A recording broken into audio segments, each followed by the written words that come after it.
Vũ trụ bao la huyền bí, con người với những bí ẩn của tạo hóa trong sự kết hợp của thể xác, tâm hồn, tình cảm, tâm tưởng, ý thức, quá khứ, hiện tại, tương lai. Con người là gì? Tại sao con người luôn bị nhấn chìm trong khổ đau của dục vọng, si mê, thù hận? Ta là ai trong vô lượng kiếp của con người, trong cõi ta bà? Khi đau khổ tuyệt vọng đến cùng cực, con tìm về với đạo Bụt. Nơi ấy, con tìm thấy sự giải thoát khỏi nỗi đau nhân thế, nỗi đau của thể xác và tinh thần. Con ngỡ ngàng và ngạc nhiên bởi ánh sáng tuyệt vời của đạo từ bi và giải thoát. Con tìm về nơi cội nguồn của đạo giải thoát, quê hương của Đức Bụt Thích Ca. Người là ai mà anh linh mầu nhiệm đến giường ấy? Người là huyền thoại hay có thật trong cõi đời? Cột đá này là của vua A Dục xây để lưu giữ một địa danh linh thiêng đã từng bị vùi lấp suốt 300 năm. Nhân loại tạ ơn nhà vua anh minh này.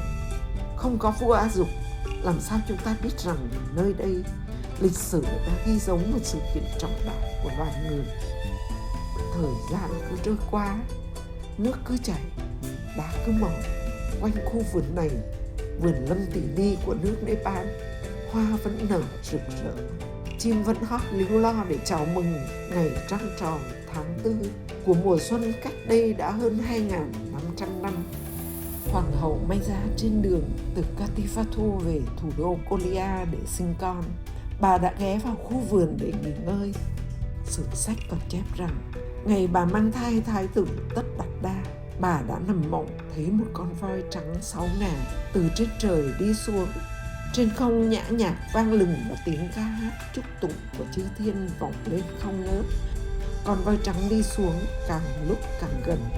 Da của nó trắng như tuyết trên đỉnh núi và vòi của nó quấn một đóa sen hồng. Con voi đến gần bà, đưa đóa hoa chạm vào người bà, rồi con voi ấy đi vào trong bà. Tự nhiên bà thấy trong người sảng khoái lạ thường. Bà có cảm tưởng rằng từ nay bà sẽ không bao giờ còn khổ đau, lo lắng, giận dữ và phiền muộn nữa.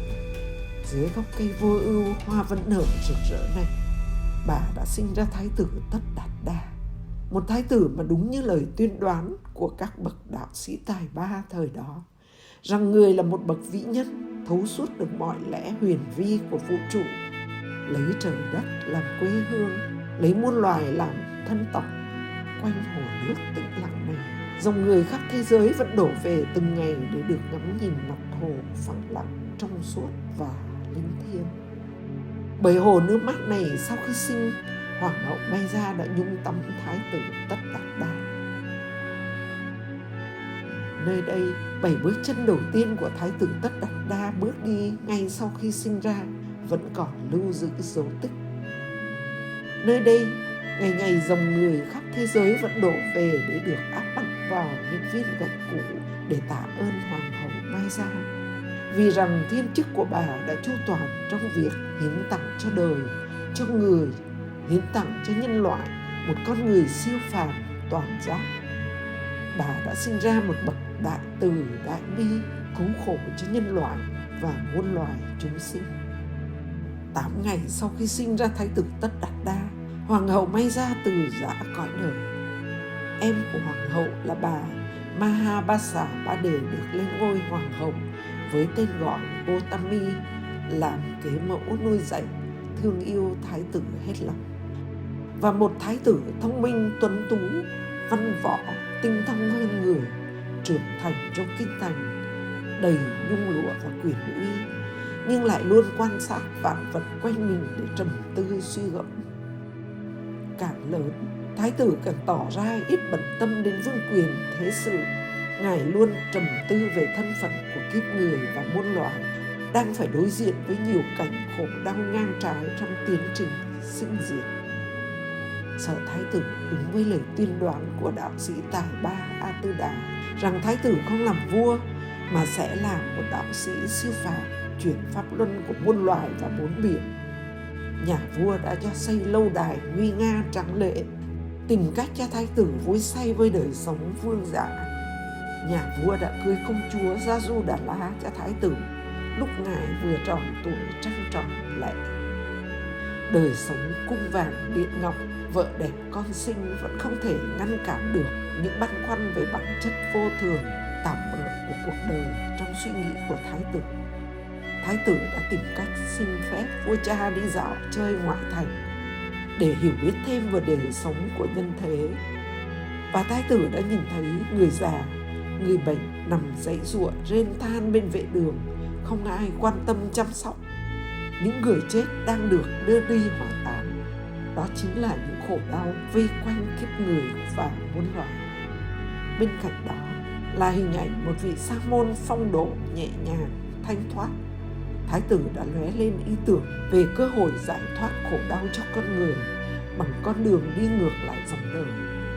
Và rồi khi thái tử hay tin công chúa Gia-du Đà La, vợ chàng sinh một con trai tuấn tú tên là La Hầu La, có thể lớn lên thay mình kế nghiệp đế vương, thái tử dễ dàng ra đi tìm kiếm con đường giải thoát nỗi khổ niềm đau cho mình và cho muôn loài.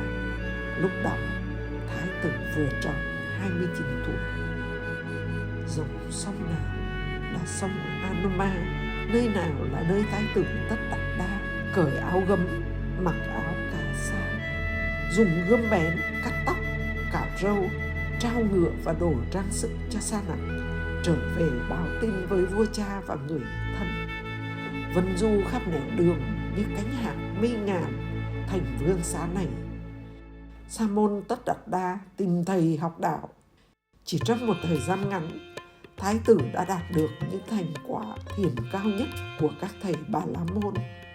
Nhưng những thành quả cao nhất đó vẫn không làm cho thái tử thỏa mãn, bởi ngài vẫn không tìm thấy con đường để lý giải nguồn gốc khổ đau và con đường giải thoát khổ đau cho con người. Ngài lại tìm vào rừng già để tu khổ hạnh cực đoan trong suốt 6 năm ròng. Thân thể ngài trở nên tiều tụy, tinh thần không còn minh mẫn. Ngài nhận biết con đường đang đi là sai lầm. Ngài rời núi, rời bỏ 5 người bạn đồng tu của mình. Con đang đứng giữa dòng sông Ni Liên Thiền đã khô cạn trong mùa khô này, mênh mông cát trắng.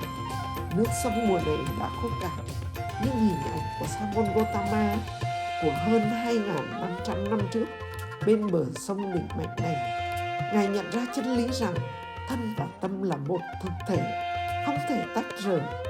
Sự an lạc của thân có liên quan tới sự an lạc của tâm. Hành hạ thân xác cũng là hành hạ tâm trí. Bên bờ sông này, Sa môn Gotama đã cầm tấm vải liệm của một xác chết, lấy được từ trong bãi Tha Ma, đi xuống sông tắm gội và giặt rũ sạch sẽ để quàng lên người, thay thế cho chiếc cà sa đã rách bươm. Trên bờ sông này, Sa môn Gotama đã kiệt sức ngã xuống bất tỉnh. Trên bờ sông này, cô bé Sujata dâng bát sữa quý giá cứu sống của bậc vĩ nhân. Trên bờ sông này, con vẫn như còn thấy hình bóng khoan thai của Sa môn Gotama đang bước đi thiền hành sau khi xuống sông tắm gội sạch sẽ. Gió như vẫn còn thổi mãi hàng ngàn năm nay, rì rào cùng hơi thở của nàng. Bồ Đề Đạo Tràng là Phật tích quan trọng nhất của Phật giáo, tọa lạc ở khu rừng ven sông Ni Liên Thiền, cách trung tâm Gaya 7 km về phía nam. Là trung tâm Phật giáo trong nhiều thế kỷ, cho đến thế kỷ thứ 13 thì bị quân ngoại giáo phá hủy.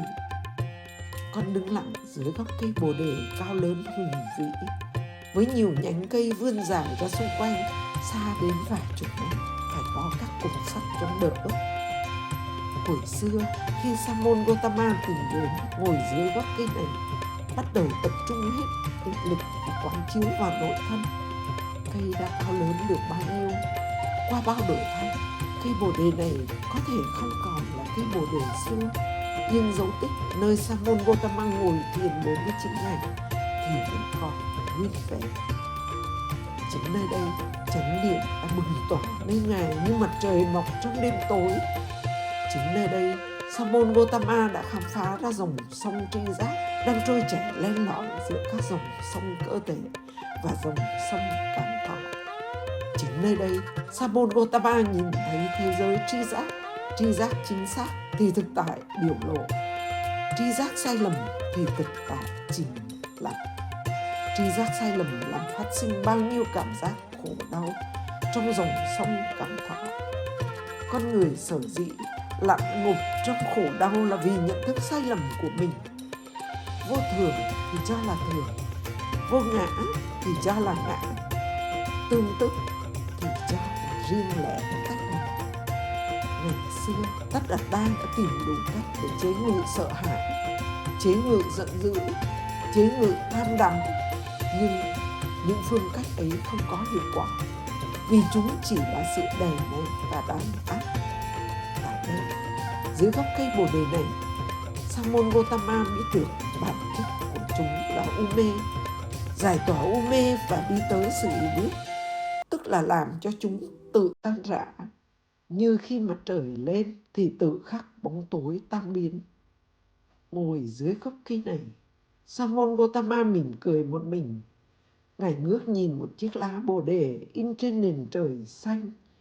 Đuôi lá hướng về phía đất phe phẩy như đang vẫy gọi Ngài. Chiếc lá lúc đó như một thực tại mầu nhiệm. Nhìn chiếc lá, Ngài thấy mặt trời và trăng sao. Nếu không có mặt trời, không có ánh sáng và sức nóng, chiếc lá không thể nào có mặt. Cái này có vì cái kia có. Một đám mây bay lơ lửng trong lòng chiếc lá. Nếu không có đám mây thì không có mưa, không có mưa thì làm sao có chiếc lá. Sa môn Gotama nhìn thấy thời gian, nhìn thấy không gian, nhìn thấy tâm thức.